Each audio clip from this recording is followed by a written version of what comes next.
കുണ്ടറ കാഞ്ഞിരക്കോട് താലൂക്ക് ആശുപത്രിയിൽ ആരംഭിക്കുന്ന ഡയാലിസിസ് യൂണിറ്റിന്റെ നിർമ്മാണ പുരോഗതി പി.സി. വിഷ്ണുനാഥ് എം.എൽ.എ. വിലയിരുത്തി. ജനപ്രതിനിധികളും ഉദ്യോഗസ്ഥരും ഒപ്പമുണ്ടായിരുന്നു. ആരോഗ്യവകുപ്പിന്റെ പ്ലാൻ ഫണ്ടിൽ നിന്ന് 79 ലക്ഷം രൂപയ്ക്ക് 7 ഡയാലിസിസ് യൂണിറ്റുകളും പി.സി. വിഷ്ണുനാഥ് എം.എൽ.എയുടെ ഫണ്ടിൽ നിന്ന് 75 ലക്ഷം രൂപയ്ക്ക് 7 ഡയാലിസിസ് യൂണിറ്റുകളും അനുവദിച്ചിട്ടുണ്ട്.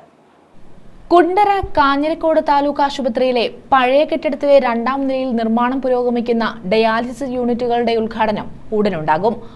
ആരോഗ്യവകുപ്പിന്റെ പ്ലാൻ ഫണ്ടിൽ നിന്ന് 79 ലക്ഷം രൂപയ്ക്ക് 7 ഡയാലിസിസ് യൂണിറ്റുകളും പി.സി. വിഷ്ണുനാഥ് എം.എൽ.എയുടെ ഫണ്ടിൽ നിന്ന് അനുവദിച്ച 75 ലക്ഷം രൂപയിൽ 7 ഡയാലിസിസ് യൂണിറ്റുകളും അനുവദിച്ചിട്ടുണ്ട്.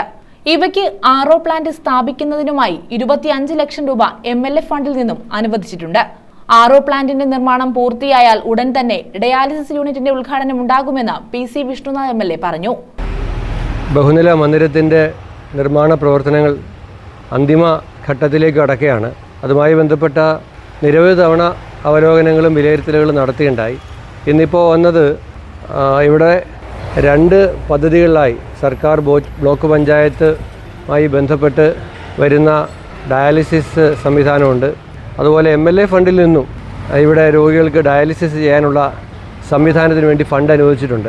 അപ്പോൾ അതിൻ്റെ ഇൻസ്റ്റലേഷനുമായി ബന്ധപ്പെട്ട് വിവിധ വകുപ്പുകളുടെ ചുമതലക്കാരെ ഒരുമിച്ച് കൊണ്ടുവന്ന് ഒരു സൈറ്റ് ഇൻസ്പെക്ഷൻ ഇന്ന് നടത്തുകയുണ്ടായി. അതിനകത്ത് KMCSLൻ്റെ ഉദ്യോഗസ്ഥന്മാരുണ്ടായി, PWD ബിൽഡിങ്സ് വിഭാഗത്തിൻ്റെ ഉദ്യോഗസ്ഥന്മാരുണ്ടായി, ആശുപത്രിയുടെ കരാറ് എടുത്ത ഏജൻസിയുടെ ചുമതലപ്പെട്ടവരുണ്ടായി, ആശുപത്രിയുടെ ഡോക്ടർമാരും മറ്റനുബന്ധ ജീവനക്കാരും, പഞ്ചായത്തിൻ്റെ വൈസ് പ്രസിഡന്റ്, പഞ്ചായത്ത് മെമ്പർ അടക്കമുള്ള ജനപ്രതിനിധികൾ ഞങ്ങൾ സൈറ്റ് ഇൻസ്പെക്ഷൻ നടത്തി. ആർഒ പ്ലാന്റും ഡയാലിസിസിൻ്റെ യൂണിറ്റുകളും മറ്റുപകരണങ്ങളും സ്ഥാപിക്കുന്നതിന് വേണ്ടിയിട്ടുള്ള സ്ഥലങ്ങളെല്ലാം നേരിട്ട് തന്നെ കണ്ട് ബോധ്യപ്പെട്ട് അതിൻ്റെ നിർദ്ദേശങ്ങളും അതിൻ്റെ ശാസ്ത്രീയമായ സാങ്കേതികമായ പ്രശ്നങ്ങളും ടെക്നിക്കൽ ഇഷ്യൂസും എല്ലാം പരിഹരിക്കുന്നതിനുള്ള ചർച്ചകൾ അതുമായി ബന്ധപ്പെട്ട ഉദ്യോഗസ്ഥരുമായി നടത്തി.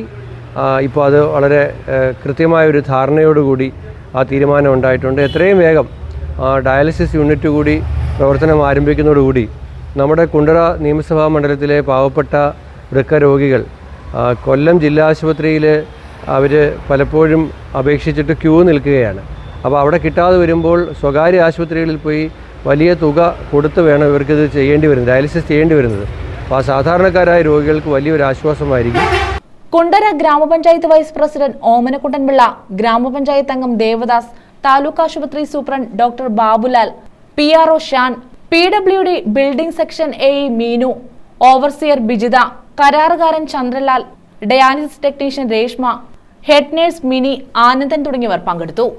News bureau, Kundara.